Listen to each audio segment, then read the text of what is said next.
New 2019 BC Employer Health Tax and Medical Service Plan Premiums. Employer Health Tax Overview. Effective January 1, 2019, the Employer Health Tax became effective. Under the EHT, employers will pay a tax on their total payroll subject to meeting certain thresholds.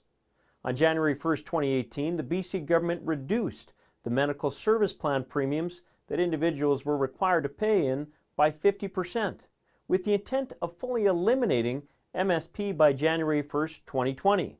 As a result, the EHT was implemented to offset this loss in premiums. The EHT is intended to replace the current medical service plan in place, starting on January 1, 2020. In today's video, we'll get into understanding this more.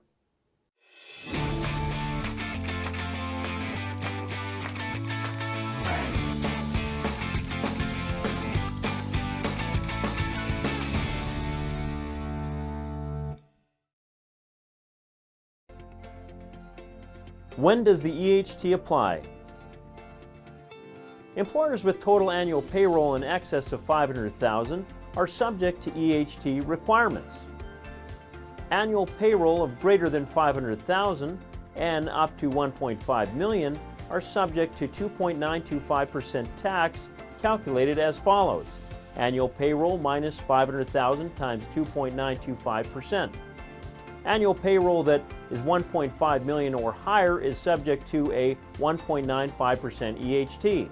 This tax applies to the entire payroll. Additional consideration for BC employers.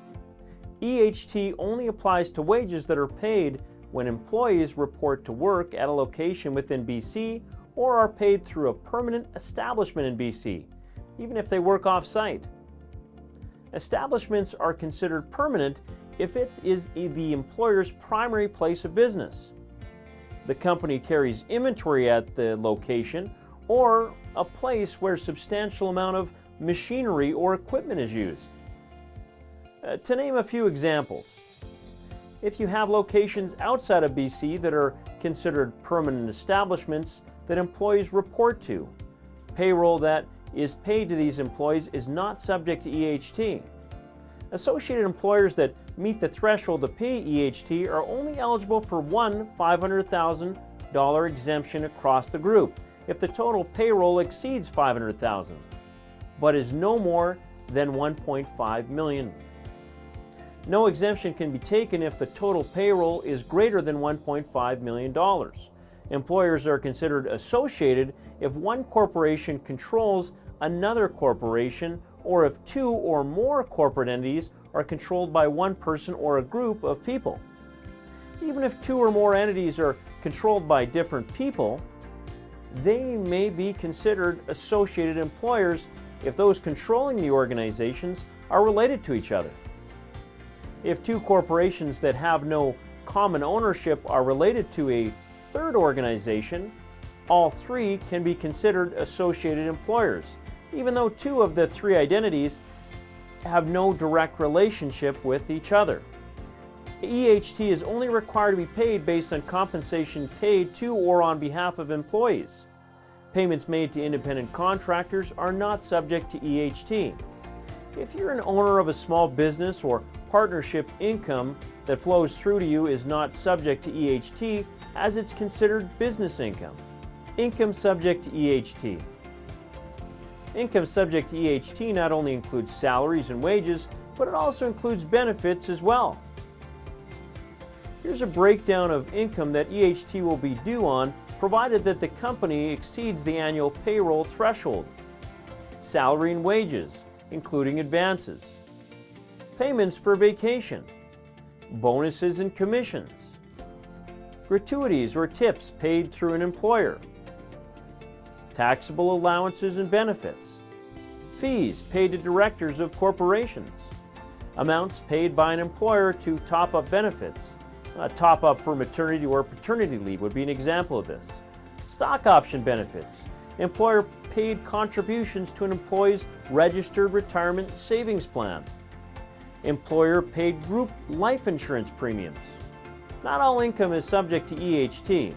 The following employer-made contributions are not required to be included in the determination of EHT. Registered pension plan, private health services plan, supplementary unemployment benefit plan, deferred profit sharing plan, retirement compensation arrangement. EHT is only applicable in the year that the remuneration is paid to or on behalf of an employee. EHT and nonprofit employers. Charities and nonprofit organizations are subject to EHT.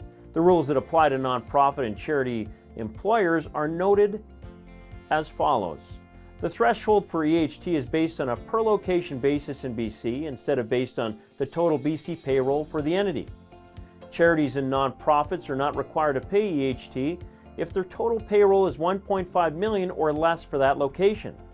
Payroll that ranges between 1.5 million and 4.5 million per location will be subject to a 2.925% EHT, determined as follows. Payroll for the location minus 1.5 million times 2.925%. Payroll that exceeds 4.5 million per location will be subject to a 1.95% of EHT for the entire location. Even if they're considered to be associated with another entity, nonprofit or other charitable organizations are not required to share the exemption amount.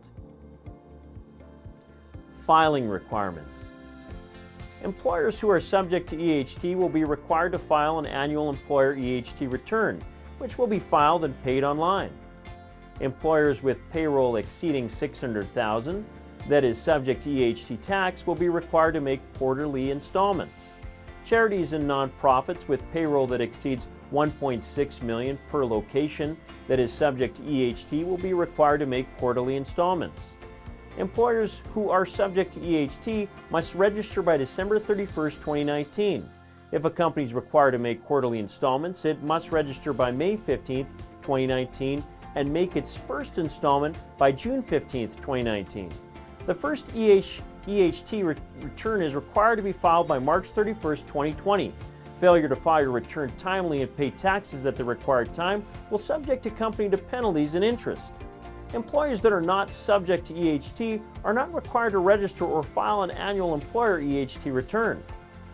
MSP premiums. Medical service plan premiums were commonly paid by employers on behalf of their employees. Effective January 1st, 2020, residents and employers in BC will no longer be required to pay these premiums. It should be noted that during this transition period, an employer may be required to pay in both MSP and EHT. A final word. With the change in law, companies of any size should consider both the financial and compliance impact of EHT. Thanks so much for watching this video. And don't forget to hit the like and subscribe button for more helpful information. Thank you so much. Cheers.